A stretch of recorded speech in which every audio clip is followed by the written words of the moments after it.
How to report paid family leave on taxes.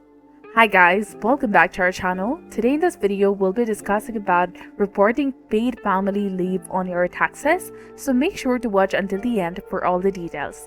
So you can find necessary forms on the IRS website at irs.gov. Here are the steps you need to follow. First of all, you need to go ahead and tap on Find Forms and Instructions. After that, obtain your 1099-G form from the government agency that provided your paid family leave benefits. If you're filing your taxes manually, you can download Form 1040, and if you're over 65, you can use a Form 1040 SR.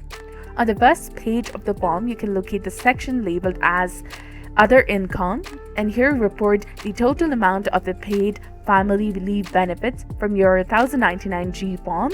Be sure to include any federal income tax that was withheld from those benefits. After entering all the necessary information from your 1099-G into the Form 1040 or Form 1040 SR, complete the rest of your tax return as you normally would.